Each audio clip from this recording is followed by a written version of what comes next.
Hello, this is Thomas Wade, aka New Fate 26, and today we're going to be doing a first for the channel. I'm going to be taking a look at Alita Battle Angel, a movie I just finished watching earlier today. I'll give you my thoughts on the film, and hopefully we all enjoy the ride.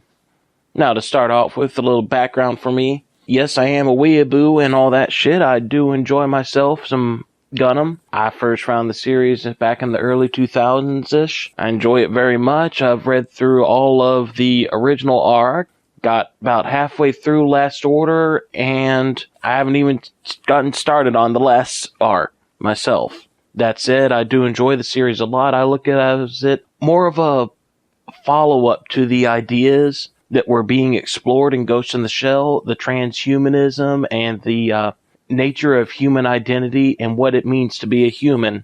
But that's just what I get out of the series. Other people just look at it more as a fun little action romp, and others, well, they get more out of it than me.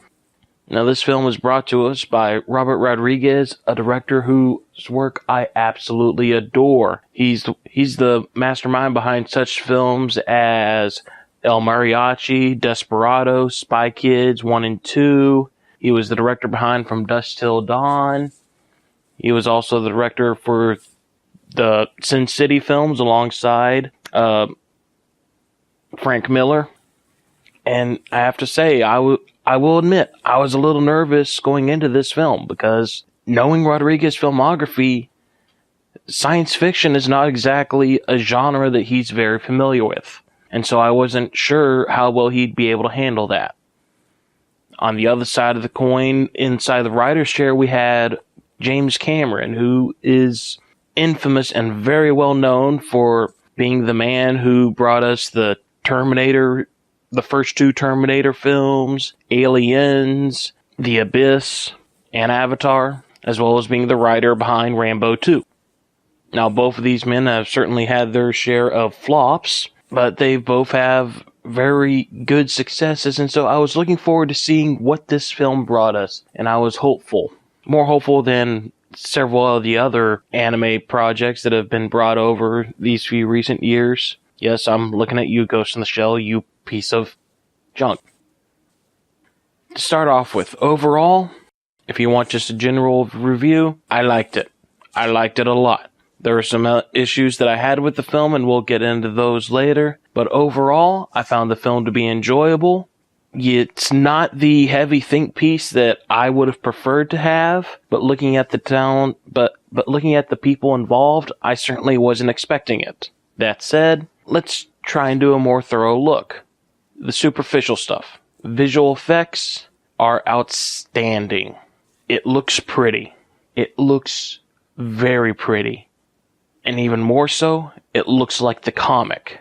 I could identify over half of the shots in the film looked exactly like their counterparts in the manga. As the people who I was with can tell you, I spent the first 5 minutes just squeeing at the imagery and how close to just picture perfect it was. The shots were beautiful. That said, there were a couple of moments where the visual effects really threw me. If you remember back with Justice League, how Cyborg would have the floating head issue, there were a couple of moments where that definitely got really bad. There are two very big ones that come to mind. The first one was when Alita gets into her first fight. One of the villains, the villainess, when she removes her jacket and Alita throws her against a wall. As the woman's turning around, her head just, for whatever reason, just looks completely disconnected from her body, and that one stood out to me. The other issue was when they were doing the trial for the motorball tryouts. Again, we had that same floating head issue, and that one wasn't as bad as the other one, but there were definitely a few where you looked at them and it was just like, that doesn't look right. But overall, the effects were good. I'm hard-pressed to tell you how much of it was practical and how much of it were completely CGI. There were some places where I could have sworn that it was a practical effect. As far as characters, well, no, let's go to the music. The music is good. It's a very techno-ish So about what you'd expect for dystopian sci-fi, very heavy on the synths. There was one particular piece in the bar fight that stood out. It started off with a little bit of a rock riff. I didn't particularly care for that because it felt like it conflicted with the rest of the music, but it was a very short moment and the rest of it flowed very well with the film. And overall, the music, I'd say, was pretty good. It was done by a composer who I am not familiar with his work. I think this is the first time I've listened to his stuff, and I'm definitely looking forward to hearing more of it. Cinematography. Again, like the visual effects. The cinematography, I cannot think of a single shot where the cinematography was bad. And there were parts of it where the cinematography was just absolutely perfect.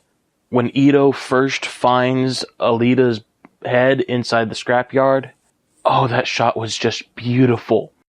As he picks her up and there's the backlight and it's all very pretty, and we've seen that type of shot 1,000 times before, so you know how well it can be done, and they did it perfectly. Even more impressive, for me at least, was how much these shots it felt as if the manga was the storyboard for the film. There were times where it was like, this shot is a direct lift of this panel right here. I know this panel. I know this shot. It was, as a fan of the manga, high marks there. I just absolutely love that. And like I said, I can't think of a single piece of bad cinematography in the whole bunch. However, that said, there are some definite moments where, like I said, you had the pitch perfect, just perfect capture from the manga. There were some scenes where you could definitely tell that the cinematography just was not from the manga. You could tell that this was the original work. The camera angles and the lighting just felt that much different from the shots that were directly lifted from the manga. And there is some slight visual disconnect from there. That said, they aren't badly done. It's just very, very obvious that these moments are not from the manga.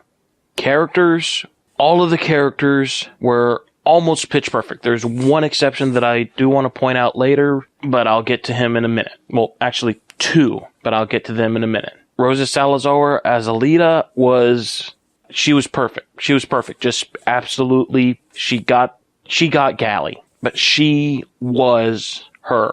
It was how I have always remembered the character. Dr. Ito, I was actually kind of nervous about this because Dr. Ito in the comics is Japanese, as you might have figured from his name. With him being played by Christoph Waltz, I was actually very nervous that they would change something about his character, and that turned out to be unfounded. Christoph Waltz is perfect. The Ito stuff that he does is great. When they finally let him pick up the hammer and just go to town, it's great. The only complaint I have with Ito, I have two complaints when it comes to Ito.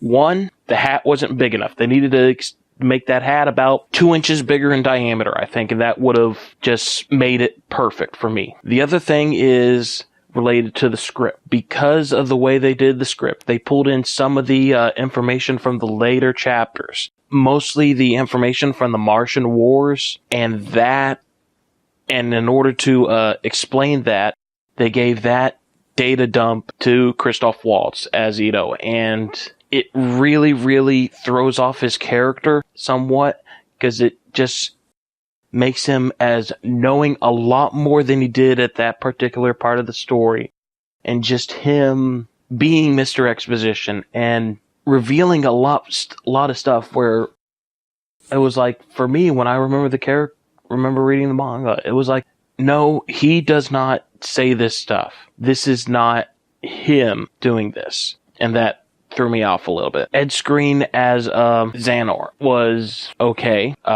The actor playing Hugo was okay. I would have preferred a younger actor to more reflect how he looked in the manga, but he did well. The villains worked well. Jennifer Connelly was pretty decent. And the guy from Luke Cage, Copperhead, I forget the actor's name, playing Ventrix, he did great. He actually plays two different characters. He plays Ventrix, and for some reason, they shoehorned in a character from later in the story as directly manipulating other characters, which he didn't do in the manga. And that character is my other issue, the character of Nova. Now, the actor portraying him, I couldn't really get a judge off of his performance. However, the way they did the character. For one, at no point does he ever go into his maniacal laughter that just takes up the entire page. Number two, he never eats flan.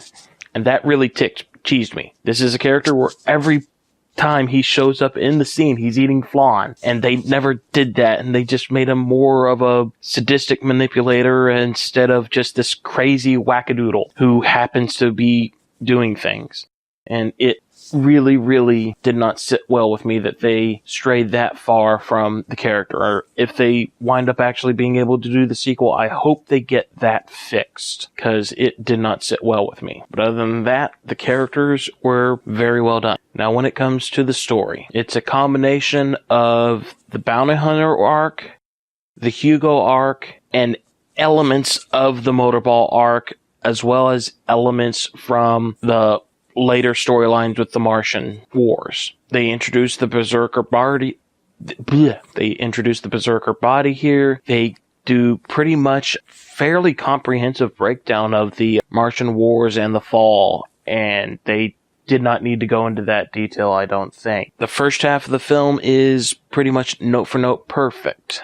They do a fairly good job of marrying the Elite Bounty Hunter arc and the Hugo arc. By introducing Hugo early, we get a little bit more time with him, and the romance between them doesn't feel as rushed. And more importantly, by combining his arc and her arc, it helps fuel that particular aspect. And that storyline actually works a lot better being married. Then they introduce Motorball, and I'll be honest, Motorball is my least favorite part of the manga. I was bored to tears during that section, and I was glad when they finally moved on. During the movie, it looks good.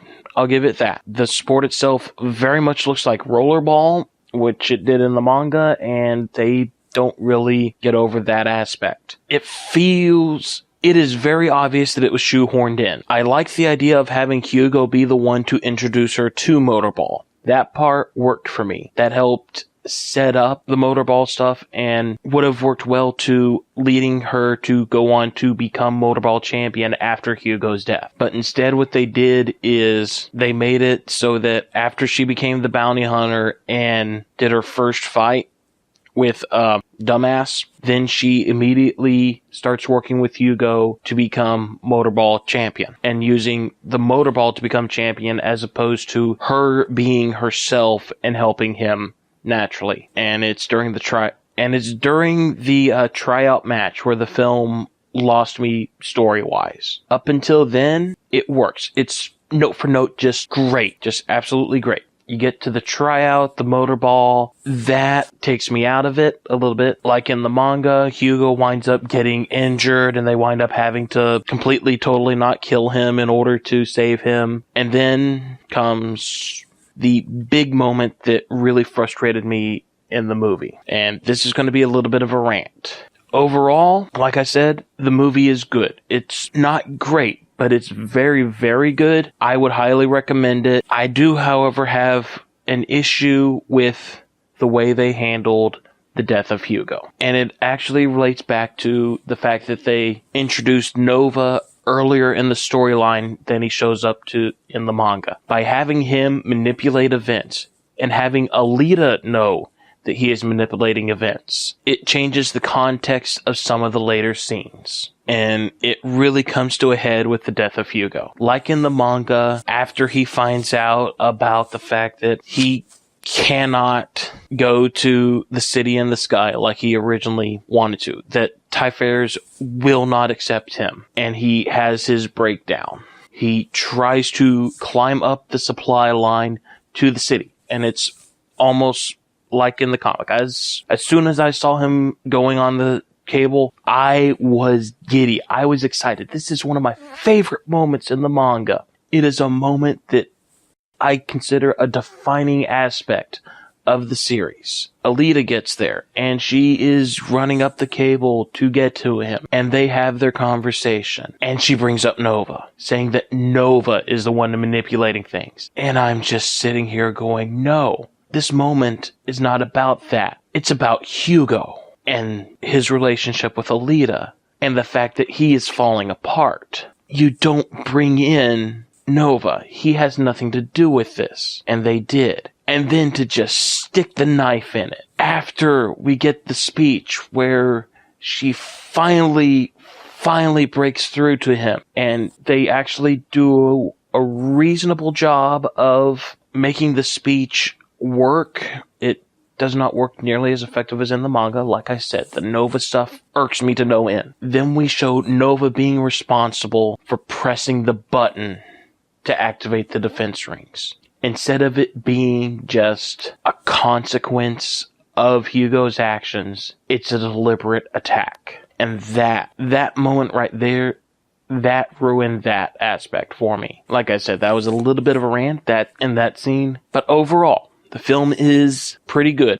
I've heard some people complaining that it's a little bit too fast-paced. I'm not sure about that. I do agree that a longer edit would have probably helped the film, especially in regards to letting us enjoy the visual effects and just enjoy the city as a whole. I would have actually really liked to do that. Another thing, when they do the extended cut, it better be the rated R cut. There were a couple of edits where it was really obvious that they had gone further. In particular, there's a scene with a dog that when you see it, you'll realize, oh, that was actually a lot more than what they did. Because what they did was they just did an off-screen sound effect as opposed to actually letting us see it. And that did not sit well, I think.